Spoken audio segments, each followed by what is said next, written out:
Taste the Daily. Villupuram மாவட்டம் அரகண்டநல்லூர் பகுதியில் தெருநாய்களின் தொல்லை அதிகரித்துள்ளதால் பொதுமக்கள் கடும் அவதியடைந்து வருகின்றனர். அரகண்டநல்லூர் பேரூராட்சிக்குட்பட்ட பச்சையம்மன் கோயில் தெரு, மார்க்கெட் வீதி உள்ளிட்ட பகுதிகளில் தெருநாய்களின் தொல்லை அதிகரித்திருப்பதாக அப்பகுதி மக்கள் குற்றம் சாட்டியுள்ளனர். மேலும் தெருநாய்கள் சாலையில் நடந்து செல்பவர்களையும் இருசக்கர வாகனத்தில் செல்பவர்களையும் துரத்துவதாகவும் இதனால் அப்பகுதியில் அடிக்கடி விபத்து ஏற்படுவதாகவும் மக்கள் வேதனை தெரிவித்துள்ளனர்.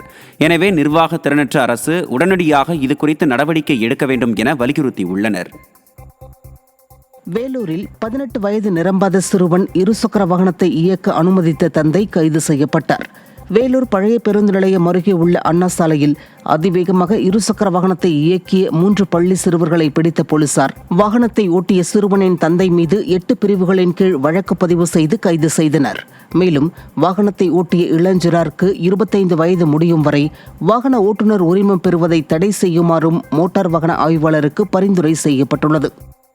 திண்டுக்கல் மாவட்டம் கொடைக்கானலில் சாலைகளில் சுற்றித் திரியும் கால்நடைகளின் உரிமையாளர்கள் மீது நடவடிக்கை எடுக்க வேண்டும் என்று சுற்றுலா பயணிகள் கோரிக்கை விடுத்துள்ளனர். கொடைக்கானலில் தற்போது கோடை சீசன் துவங்கியுள்ள நிலையில் பல்வேறு பகுதிகளில் இருந்து ஏராளமான சுற்றுலா பயணிகள் வருகை தருகின்றனர். இந்நிலையில் மூஞ்சிக்கல், கல்லறைமேடு, ஏரி சாலை, கான்வென்ட் ரோடு உள்ளிட்ட பகுதிகளில் சாலைகளில் போக்குவரத்துக்கு இடையூறு ஏற்படுத்தும் விதமாக கால்நடைகள் சுற்றித் திரிவதால் விபத்து ஏற்படும் சூழல் இருப்பதாக பொதுமக்கள் அச்சம் தெரிவித்துள்ளனர்.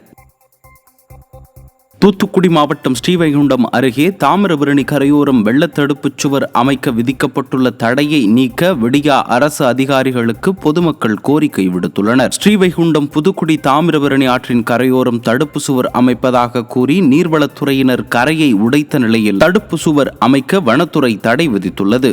வெகு விரைவில் மழைக்காலம் தொடங்க உள்ள நிலையில் கரைகள் உடைக்கப்பட்டு இருப்பதால் கடந்த ஆண்டு போல் வெள்ள அபாயம் ஏற்படுமோ என அச்சத்தில் உள்ள மக்கள் மழைக்காலத்திற்கு முன் தடுப்பு சுவர் அமைக்க விடியா அரசுக்கு கோரிக்கை விடுத்துள்ளனர். நெல்லை மாவட்டம் பாளையங்கோட்டை பழைய மதுபான கடை அருகே முகத்தில் காயங்கள் உடன் மர்மமான முறையில் ஆண் சடலம் மீட்கப்பட்டுள்ளது. வண்ணாரப்பேட்டை தெற்கு புறவழிச்சாலை முள்புதர் வனப்பகுதியில் ஆண் சடலம் ஒன்று கிடப்பதாக பொதுமக்கள் போலீசாருக்கு தகவல் தெரிவித்தனர். இதனைத் தொடர்ந்து போலீசார் சடலத்தை கைப்பற்றி மோப்பநாய் உதவியுடன் குற்றவாளிகளை தேடும் பணியில் ஈடுபட்டனர். விடியா ஆட்சியில் மர்மமான முறையில் கொலை சம்பவங்கள் தொடர்ந்து அதிகரிப்பதால் பொதுமக்கள் அச்சத்தில் ஆழ்ந்துள்ளனர்.